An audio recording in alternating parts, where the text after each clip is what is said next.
Car news live में आपका स्वागत। मैं राहुल ओझा आपके साथ। बिहार में किसकी बहार। और देखिए, प्रधानमंत्री नरेंद्र मोदी ने ये कहा था कि कनपट्टी पर कट्टा रख करके जो मुख्यमंत्री की कुर्सी है और मुख्यमंत्री के बतौर जो प्रोजेक्ट तेजस्वी यादव को किया गया उससे चोरी की गई। अब इसी बयान पर पलटवार नेता प्रतिपक्ष तेजस्वी यादव ने किया है और तेजस्वी यादव ने कहा है कि जिसकी जैसी सोच वैसी उसकी भावना। पीएम मोदी गुजरात में फैक्ट्री और बिहार में कट्टा की बात करते हैं।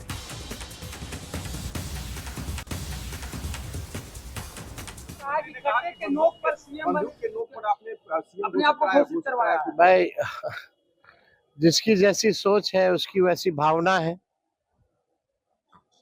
और वैसे ही कहते हैं वैसे ही करते हैं। हो सकता है कि औरों को गठबंधन में जोड़ने के लिए उन्होंने कट्टा जो है जोड़ लगाया होगा। खैर, हमको इस पे कोई टिप्पा टिप्पणी नहीं करना है, लेकिन प्रधानमंत्री जी की भाषा सुनिए। आज तक हम किसी प्रधानमंत्री को इस तरह की भाषा हम लोगों ने नहीं देखी है। कट्टे की बात करना। और देखिए, डिप्टी सीएम सम्राट चौधरी ने तेजस्वी के बयान का पलटवार किया है और कहा है कि वो ये कह रहे हैं कि बिहार में फैक्ट्री नहीं है, 13 इथेनॉल फैक्ट्रियां यहां पर है। टीन का जो चश्मा लालू प्रसाद और तेजस्वी यादव ने लगाया है उसे हटा लीजिए। एकदम फैक्ट्री लगा भी रहे। इनको टीन का चश्मा हटाना चाहिए लालू जी के परिवार को। यहाँ 13 इथेनॉल फैक्ट्री भी लगे। देश में सबसे ज्यादा बॉटलिंग प्लांट का पूरी व्यवस्था बिहार में होगा। कोको कोला यहाँ, पेप्सी यहाँ है। लेकिन लालू जी जिस तरह टॉर्चर करके कांग्रेस से बेटे को मुख्यमंत्री घोषित कराए, ये जनता न तय करेगी। बेटा मुख्यमंत्री का ओथ का दिन घोषित कर रहा है, ये जनता तय करेगी तब ना कोई ओथ ले। और देखिए, बिहार में इन दिनों बिहार के सबसे बड़े राजनीतिक परिवार के बीच जो है आपसी लगातार जो लड़ाई है, कलह है, वो देखने को मिल रही है। तेज प्रताप यादव अलग हो चुके हैं, अपनी पार्टी बनाई है, चुनावी मैदान में है, लेकिन जिस तरीके से लगातार दोनों भाई एक दूसरे के आमने सामने खड़े हैं, लगातार जो बयानों का दौर है वो चल रहा है। बता दें कि लालू प्रसाद के दोनों बेटे जैसे एक दूसरे के खिलाफ खुलकर मैदान में आ गए हैं। महुआ की जनसभा में पिछले दिनों तेजस्वी यादव ने कहा था कि सबसे बड़ी पार्टी होती है, जिस पर उनके बड़े भाई तेज प्रताप यादव ने निशाना साधा है। सोशल मीडिया एक्स पर पोस्ट किया, लिखा कि किसी भी पार्टी से बड़ी हमारी आदरणीय जनता होती है और वही मालिक होती है। तेज प्रताप यादव ने तेजस्वी को नादान तक बता दिया।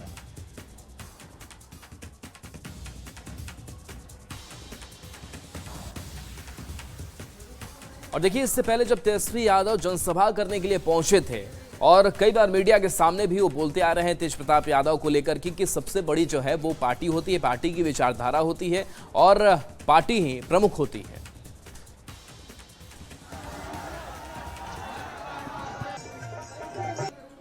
एक एक वोट जो है आप लोग लालटेन पर बटन दबा करके इनको भारी बहुमत से विजय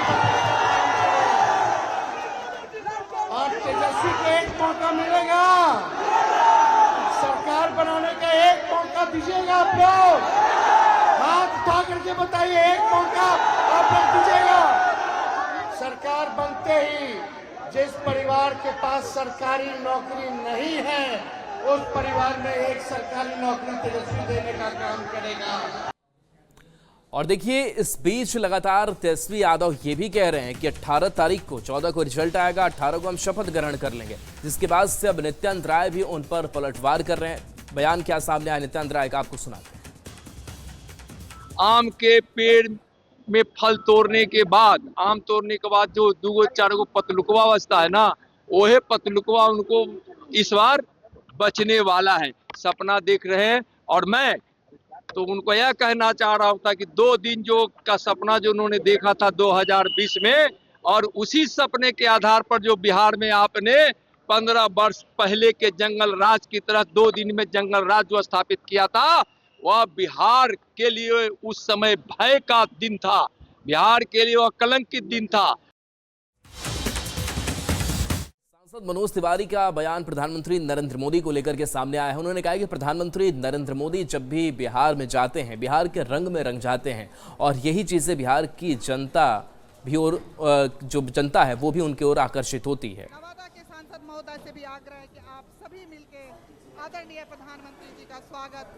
बिहार में आते हैं तो बिहार की संस्कृति के लिए धीरे से अपना गमछा उतारते हैं और ऐसे ऐसे हिलाने लगते हैं। ये क्या है? इसका जब भी गमछा वो करते हैं तो उसका भाव आता है कि माटी को सोना करने वाली कलाकारी हैं हम। हाँ, हम बिहारी हैं जी, थोड़े संस्कारी हैं जी, बिहार के आभारी हैं जी। जिस बिहार ने बिहार को इतना डेवलप करने के लिए बार बार मौका दिया एनडीए को, वो बिहार फिर से एनडीए को मौका दे रहा है। हम लोगों की सभाओं में 25-25, 30-30 हजार लोग आ रहे हैं और हम लोगों को बात करते हैं तो लोग एक ही बात कहता है। तेजस्वी बाबू कह रहे हैं शहाबुद्दीन जिंदाबाद, हम कह रहे हैं, एनडीए कह रही है बिहार जिंदाबाद। अब बिहार का लोग डिसाइड करेगा कि शहाबुद्दीन जिंदाबाद की जीत होगी या बिहार की जीत होगी। कल राहुल गांधी की एक तस्वीर सामने आई थी जिसमें वो मछली पकड़ते हुए तालाब में गए थे। मछली हालांकि उन्होंने पकड़ा भी। इसको लेकर के अब बीजेपी सांसद रवि किशन ने उन पर हमला बोला है, तंज कसा है और कहा है कि राहुल गांधी मछली पकड़ रहे हैं, हम वोट पकड़ेंगे। आए उनके हाथ जितना मछली लगा उसे करीबन, अगर उनके जितना भी मछली लगा है उससे कम ही उनको कम ही वोट मिलेगा। कमाल है भाई, हमको तो लेकिन अच्छा है। चलिए, वो अंदाज उनका स्विमिंग का सबको बहुत अच्छा लगा और बहुत अच्छा है। हम लोग वहां पर वोट पकड़ रहे हैं, वो मछली पकड़ रहे हैं। और देखिए, जेडीयू के राष्ट्रीय प्रवक्ता राजीव रंजन ने अपना बयान दिया है और कहा है कि देखिए अंत तक कांग्रेस कभी भी सीएम के तौर पर तेजस्वी को पसंद नहीं करती रही, उनके चेहरे पर मुहर नहीं लगाई, लेकिन एक दबाव जो बनाया गया उसके बाद से सारी चीजें ऐसी हुई हैं। उन्होंने कहा कि जनता ने मन बना लिया है कि 2010 से बेहतर नतीजे एनडीए के पक्ष में होंगे और नीतीश कुमार फिर से मुख्यमंत्री बनेंगे। साफ है कि जब से चुनाव को लेकर के दोनों अलायंसेस के बीच जुबानी जंग शुरू हुई तो हम तो अपनी उपलब्धियों का बखान कर रहे थे। बिहार के मुख्यमंत्री नीतीश कुमार जी के नेतृत्व में अगली सरकार बनेगी, ये दावे कर रहे थे। लेकिन कांग्रेस आखिरी दम तक तेजस्वी यादव के चेहरे पर सहमत नहीं दिखती थी। तो ये जरूर कुछ ना कुछ ऐसा हुआ है जहां वो दबाव बनाने की कोशिश आरजेडी ने कांग्रेस पर की और उसके बाद एक जो लंबे समय से तेजस्वी यादव की चाहत थी कि वो गठबंधन का चेहरा बन पाए, वो परिस्थिति उन्होंने दबाव बनाने में कामयाबी हासिल की।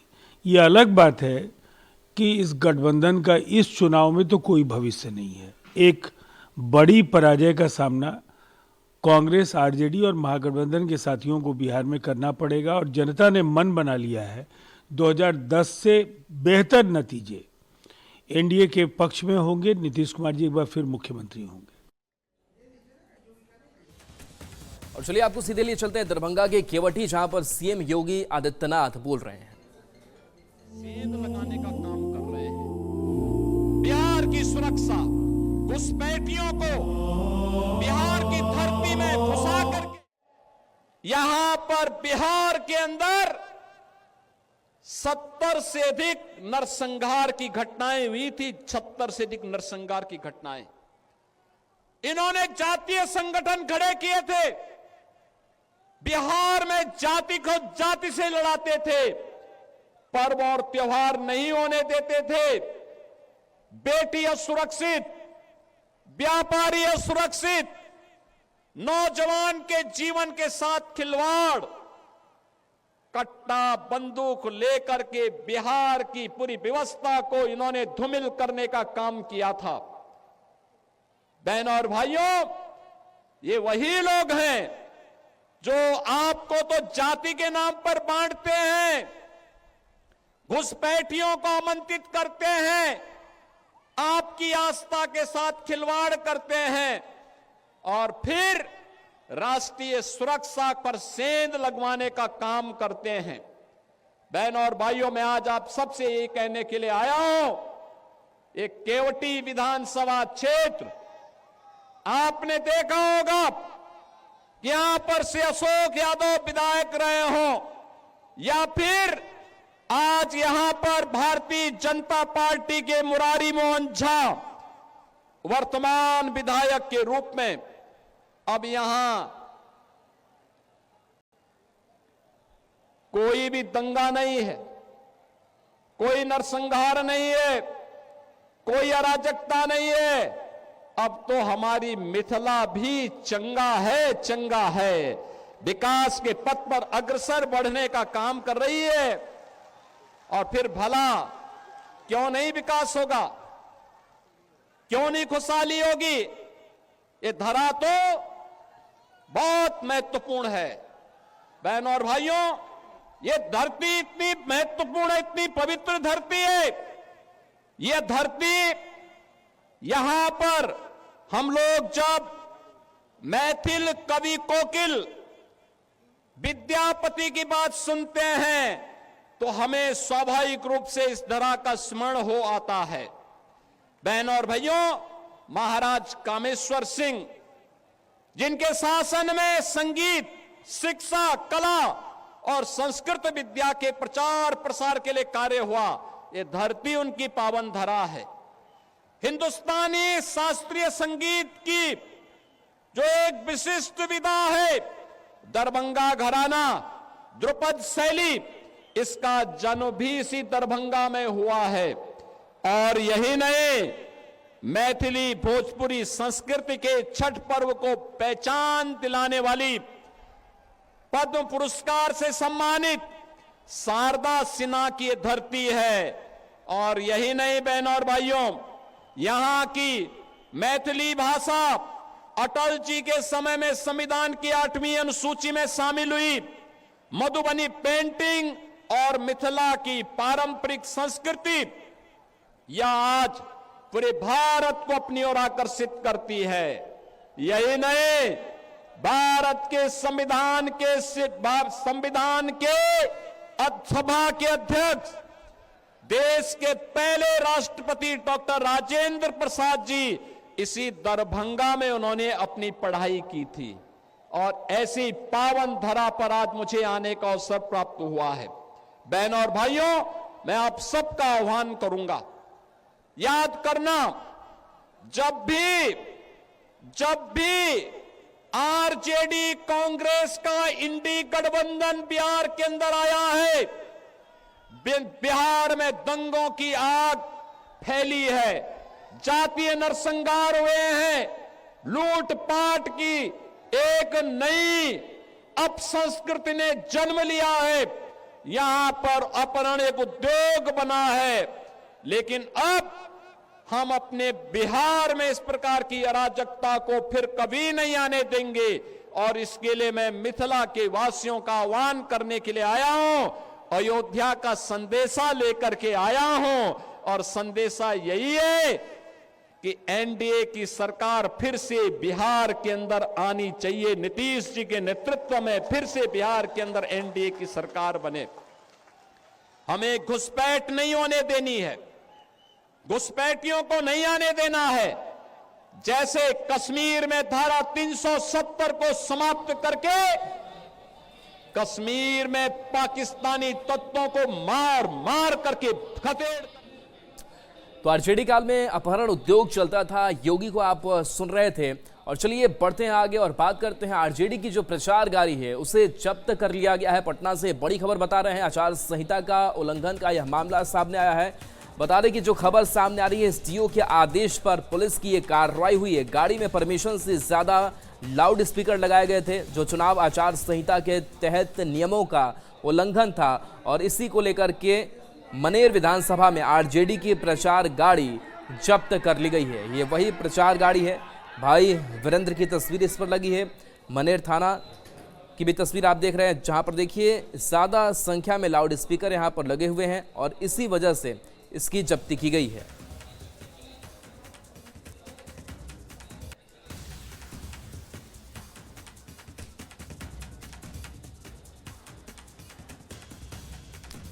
तो देखिए चुनाव का वक्त है और ऐसे में लगातार जो चाहे वो निर्वाचन आयोग हो, प्रशासन हो, वो लगातार चुनाव सही तरीके से हो, इसको लेकर के कई जगहों पर जो छापेमारी है वो भी चल रही है। और ऐसे में जो खबर सामने आ रही है कांग्रेस विधायक को लेकर के कि वहां पर टीम पहुंची थी, छापेमारी की गई है। और इस बीच तस्वीर भी आपको हम दिखा रहे हैं, जहां ये सासाराम के करगहर में कांग्रेस विधायक और उम्मीदवार संतोष कुमार मिश्रा के आवास पर पुलिस ने छापेमारी की, जिसको लेकर विधायक ने साजिश का आरोप लगाया है। उन्होंने कहा है कि उनके खिलाफ कोई भी आपराधिक मामला नहीं है, इसके बावजूद चुनाव में उनकी साख को खराब करने और उन्हें बदनाम करने के लिए छापेमारी करवाई गई है। हम अभी आप लोग को वीडियो और भेज देंगे, एक और आएगा। ये घर के अंदर है कि नहीं, जांच में सहयोग किए कि नहीं। नीचे वो लड़की जो थी जया, वो तो नीचे बेड के नीचे भी घुस के देख रही। ये देखिए, ये देखिए, ये देखिए घुस के देख रही है ना। ये देखिए झुक के यही लड़की थी, वो सिविल ड्रेस में थी, सिविल ड्रेस में थी, लेकिन ऐसा ही है। और देखिए 1 नवंबर की रात थी जब अनंत सिंह के आवास पर 100 से ज्यादा पुलिसकर्मी की जो टीम है वो पहुंचती है, उनकी गिरफ्तारी की जाती है। लेकिन गिरफ्तारी के वक्त किस तरीके का माहौल था उसको जानने की कोशिश की हमारे संवाददाता ने। मोकामा के पूर्व विधायक अनंत सिंह की गिरफ्तारी की रात क्या हुई थी, कैसे एसएसपी आए और कैसे मोकामा विधायक उनके साथ गए, इस पूरे पहलू को जानने के लिए हमारे 17 विद्यार्थी हैं जो मोकामा विधायक काफ़ी करीबी कहे जाते हैं और उस रात उस जगह पर यानी कि कारगिल मार्केट में जहां अनंत सिंह का आवास है मौजूद थे। उनसे जानते हैं कि कैसे कैसे पूरी क्या घटनाक्रम हुआ, कब पुलिस पहुंची और कब उनको अरेस्ट किया। उस रात क्या हुआ पूरा घटनाक्रम? रात के लगभग 1 बज रहे थे, है ना। तो एसएसपी साहब और 4 गाड़ी पुलिस आई नीचे आई तो हम लोगों ने उनको बताया कि इससे सीढ़ी तो ऊपर आ गए, वो खोजने लगे सीढ़ी नीचे से। तो हम लोगों ने जाके माननीय पूर्व विधायक को बोला, वो बैठ के समर्थकों से और कार्यकर्ताओं से बात कर रहे थे रात में भी 1 बजे। तो बोले कि उनका कहो 1 मिनट रुक ले। तो बस उतनी देर में वो तैयार हुए कपड़ा पहने, है ना। तो एसएसपी साहब कहाँ थे? एसएसपी साहब छत पे ही थे, मतलब वो जब तक चढ़े हैं, जब तक हम बोले सर 10 सेकंड तैयार हो रहे, 10 मतलब तैयार हुए वो। तो तैयार हो गए, अब सीढ़ी से उतरने लगे तो फिर क्या बात हुई आप लोग से, क्या बोले चुनाव को लेकर? हम लोग बोले सर कि चुनाव सर निष्पक्षता से सर यही है सर कि करवा लीजिएगा, बहुत उग्र है सर राजा समर सर। तो उन्होंने बोला कि उसके लिए आप चिंता नहीं कीजिए। एसएसपी पहुंचे कारगिल मार्केट में, तब उनसे कहा गया कि बस 2 मिनट रुकिए, विधायक कपड़ा चेंज करके पहुंच रहे हैं। और उस रात वो अपने कार्यकर्ताओं के साथ बैठक भी कर रहे थे। अनिरुद्ध, न्यूज़ 18 बाढ़। तो देखिए ये तस्वीरें हमने आपको दिखाई कि आखिर 1 नवंबर की रात को क्या कुछ हुआ था और किस तरीके से ये पूरी तस्वीर जो है घटनाक्रम सामने आई थी। और इस बीच मोकामा ही पहुंचे थे ललन सिंह चुनाव प्रचार के लिए और उनसे जब सवाल अनंत सिंह की गिरफ्तारी को लेकर भी पूछा गया, इससे पहले भी जब वो संबोधित कर रहे थे तो उन्होंने कहा कि कानून अपना जो काम है वो कर रहा है। वही ललन सिंह ने अनंत सिंह को षड्यंत्र के तहत फंसाने की बात कही और जाँच के बाद सब कुछ साफ होने का दावा किया कि कानून के राज का सम्मान और सम्मान करके आज वो हम यहाँ नहीं है। हमने आज उनका चुनाव का कमान संभाल लिया है।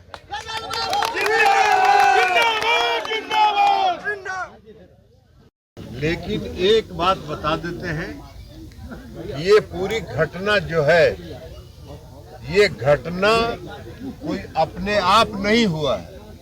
यह घटना कराए जाने का षड्यंत्र रचा गया था और पुलिस जांच हो रही है। पुलिस जांच में सारा षड्यंत्र का पर्दाफाश। और चलिए यहाँ एक छोटे से ब्रेक का वक्त है, जल्द वापस आते हैं।